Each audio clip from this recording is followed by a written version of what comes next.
Finally we can sit down and chat.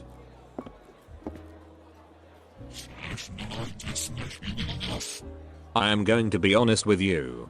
This isn't working anymore. Let's face it, you're just an EP, and I need something with more thickness and length, like him.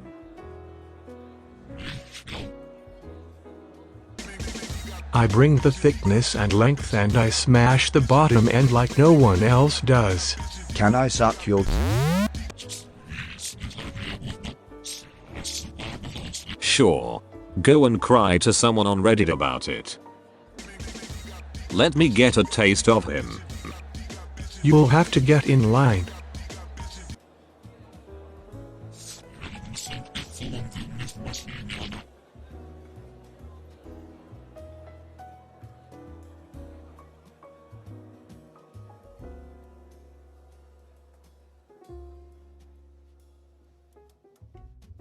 Hi guys, and welcome back to another Metal Roast review. And if you're new to the channel, go ahead, hit the subscribe button. I do a lot of reviews, reactions, and discussions about metal. So if you want to keep up to date on all that, go ahead, hit that subscribe button. Now today is a very special day because we will be discussing the new full-length release by none other than Humanity's Last Breath.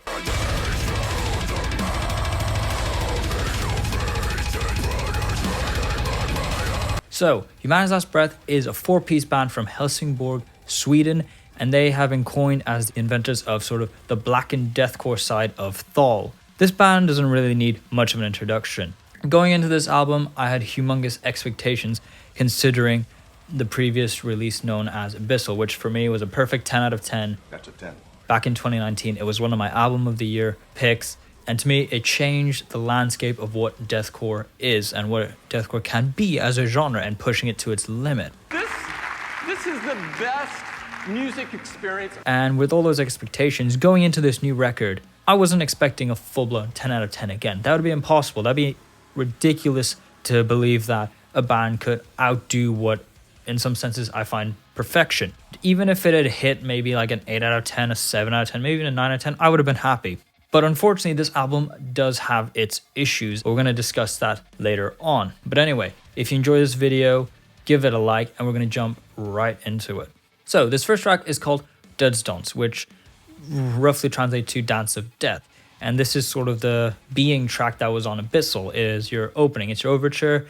It gives an atmosphere, it creates a vibe, and it sort of gives you a snippet into what the album is going to be like. It's kind of like a trailer to a movie. And all I can say is I kind of wish it was a bit longer. I think it could have developed a bit more. I know in Abyssal that they did a whole sort of sampling of a Jordan B. Peterson speech that was modulated and processed to sound lower and darker before they hit us with the music. And I think it would have been kind of cool if they kept up that sort of idea going into this album. But that's just me.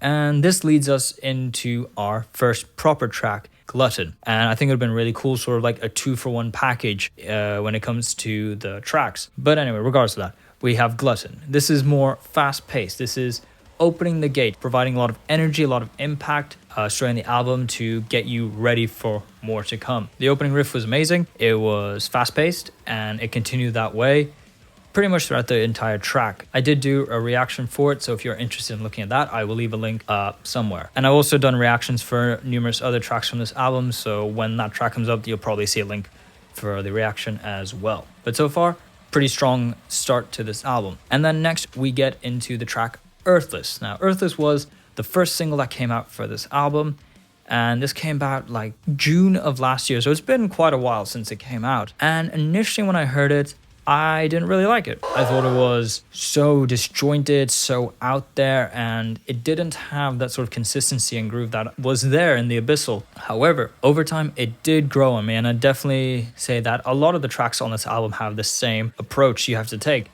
when listening to them. There'll be a lot of tracks here where it'll definitely grow on you over time. And with this track, it is heavy, it's brutal. I think it's one of the heaviest on the album, with it starting off with this very ominous cinematic piece that have these tremolo style guitar passages going into the ridiculous chugs and the guitar parts. All the breakdowns in it are heavy. I love them.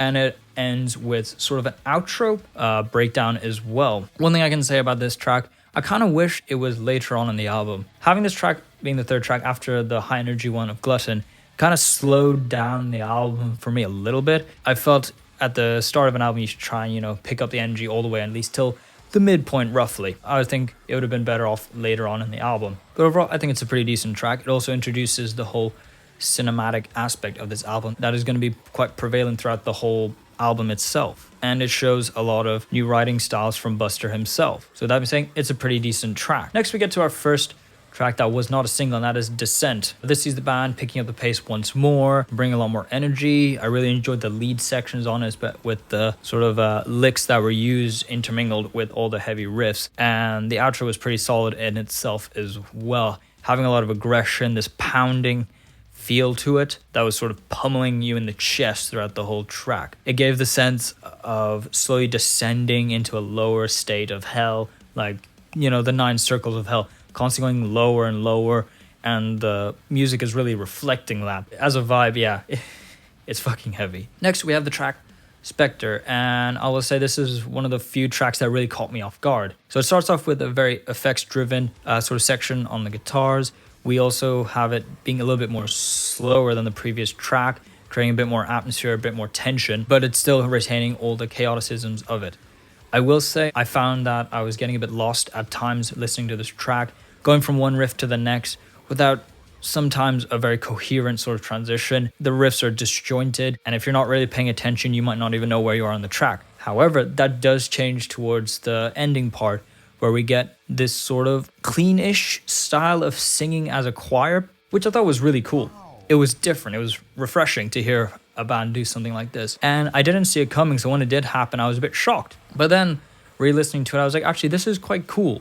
It is showing that they're not all about just growls and like gutturals and stuff, but they can actually be a bit more creative with their songwriting. And this track also incorporates a lot of orchestration in it as well. I think there was brass in some sections, there was strings in other sections, keeping to that very cinematic feel of the album and really sort of bolstering the creativity that comes off from this band. Moving into more midpoint, we have the track Dehumanize. And not gonna lie, this is probably my least favorite track on the album, mainly for the fact it had such a long intro that I felt was going nowhere at some point, and it was just creating a lot of tension that when it was finally paid off, it only lasted for a short amount of time before going into a completely different direction where it became this fast-paced sort of thrashier song. And I thought the transition was a bit sloppy. It didn't make sense to me. And on top of that, the ending of this album has a fade out that's too short for what it was trying to convey. So what I can say is I just wish maybe the beginning of the track was given less time and the ending of the track was given a bit more time, and it would have felt a bit more balanced. Also, what they could have done is maybe Spectre could have transitioned into Dehumanize, so it didn't feel like you were starting a new track with this ridiculously long intro. And the ending as well, at least the breakdown section, reminded me a bit too much of like Glutton's ending as well. So in some senses, I felt like it was just kind of a copy-paste job when it comes to the riff section, but I could be completely wrong. But overall, as a track, I thought it was definitely the weakest off the album. However, it moves into one of my favorite tracks off the album, and that is Hadian. So now, if I'm being honest, the main reason why I think Hadian is my favorite track off the album is because it reminds me of Abyssal, that very heavy, intense riffs, the deathcore element being a bit more apparent in this track, which I definitely found to be a nice sort of comeback. It also sounded like a lot of tracks from Abyssal, which is also probably why I liked it, especially specifically like one track called Sterile, which I found some similarities, especially in the intro riff that was used. But overall, yeah, I love this track. I thought the breakdowns in it were heavy. The use of tremolo style choir, like female choir in the background of these breakdowns, was really cool as well. And overall as a track, it was heavy, it was brutal, and it sort of reminded me why I got into this band in the first place. So that was Hadian. Sorry to stop you there, but we have something dumber to get back to. Who the fuck turned off the music? You think you can break down harder than me, scum? Looks like we have a classic breakdown fight. I really need to find normal people to hang out with. Alright then, I will see you outside in 10 minutes, and you better be ready for the waterworks.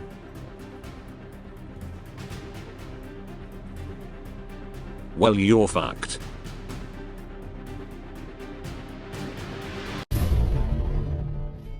Next, we move into another track that was a single previously, and that is Tide, Link Somewhere. Now, Tide is an interesting track because it was a track where I definitely felt the ending of the track was better than the beginning. The intro was pretty much your standard HLB affair.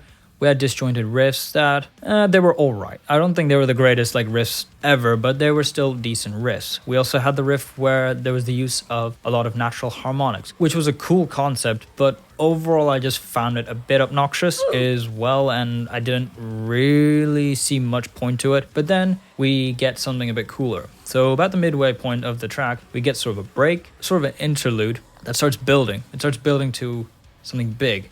And when it finally happens, it's this chanting section where we have choirs, we have a lot of texture, a lot of orchestration, and it creates this really big atmosphere moment. And all I can say is I kind of wish some motif or theme from this section could have been used a lot sooner to tie the whole track together, because I felt like the first half of the track had no sort of correlation with the second half of the track. And if there was just something in the first half or like something in the interlude that could have connected all together and smoothed it out, I think it would have been an amazing track overall. But definitely I think the outro of this track was on point. Really heavy, really refreshing from a band like this, showing that they have more in their toolkit than just your standard deathcore, tools. Now we get on to the title track, Välde, which is another instrumental. It is building up again with this sort of intent of being like an army going to the gates of hell. And this becomes apparent when there's a use Siren / horn that sort of acts as like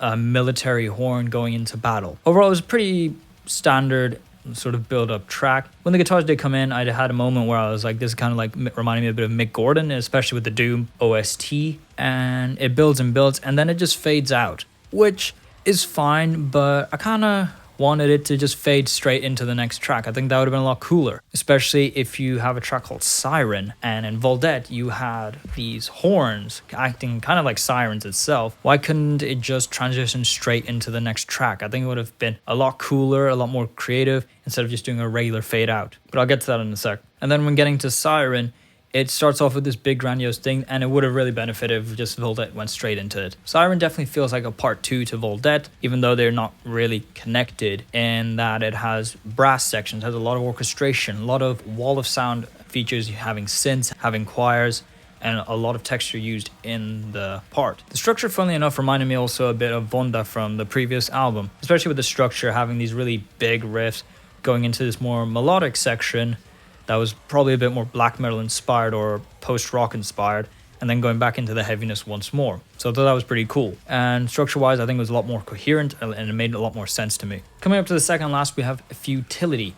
Now, Futility is definitely another track that I quite liked as well. And it added a lot more this black metal or oriental style lead sections amongst all the aggressive chaos. And it provided sort of like a nice sort of path to link everything together. This is a more fast-paced track, reminded me of Rampant as well, when it comes to structure, the feel, the energy, and also just the position of where it was in the album. Overall, definitely it was one of the cooler tracks with all the lead sections, all the epicness to it, and the darkness. It felt more like a black metal song, and I think it really helped them in that sense. And it created a very dark and dissonant environment, which I have seen in other deathcore bands such as Shadow of Intent or Lorna Shore, with the way they utilize atmosphere in this track. And finally, we come to Vittring. Vittring, to me, was a track when I first heard it, I thought it was probably going to be the worst track on the album. And then when I heard that it was going to be the outro track on the album, it kind of made a bit more sense. And then when I was listening to it on the live stream last week or the week before, it made even more sense. In some ways, it grew on to be one of my favorite tracks off the album. It was slower. It was more ambiental, and it made a more intense ending to it. And I also like the music video where it talks more about a different topic such as drug abuse and hysteria. And really cool thing is the ending of this track leads directly into the start of the intro track, which I thought was a really cool touch. Nice. But anyway, so that is the album.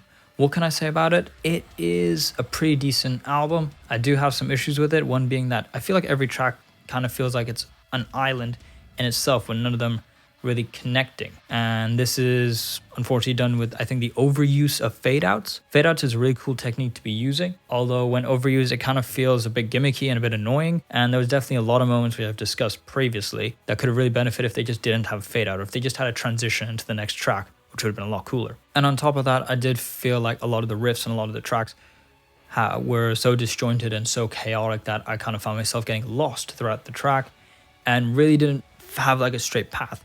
However, this was mitigated with the vocals itself, where Philip Danielson, great vocalist, he definitely acted as sort of a guide throughout this whole swamp of chaotic nature and gave us sort of a path to walk through and guided us through it, which was really nice. Mix-wise, it's a solid mix. I think it's one of the best mixes Buster has done thus far, so no real complaints there. I think it's an album that's definitely grown on me over time than just been an album that I love straight from the get-go. If I were to compare it to the other albums, I'd say, unfortunately, this is the weakest album, I think, in the discography. And if you were a person who wanted to get in this band and didn't know where to start, I'd recommend probably self-titled Detester or even the Abyssal LP as well. And with all that being said, I'm probably going to give this album a 5 to 6 out of 10. There was definitely a lot of moments on this album that I thought were amazing, but I don't think I could say there was one track where from start to finish I thought was amazing. Maybe with the exception of Hadian, but even then I thought it had some issues. But with all that being said, yeah, 5 to 6 out of 10. But anyway, I'm going to leave the video there. Write down below, what are your thoughts about the album? Did you like it? Did you not? And give this video a like if you enjoyed it. And of course, subscribe to keep updated on all the content. And I will see you guys in the next video. Bye.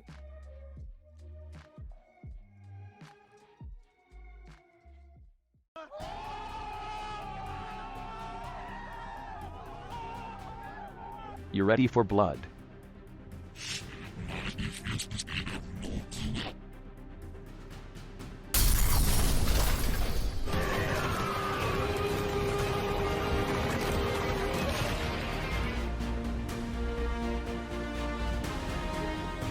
Let's face it, you can't beat me, just give up.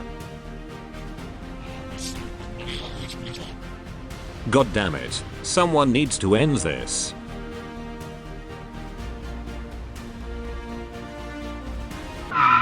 What the fuck? Hey bitch, forget those losers and listen to some real heavy music. Jesus, that hit hard. I will have to keep an eye on him. He looks familiar. See you later, loser. And that was the last I saw of him. For now.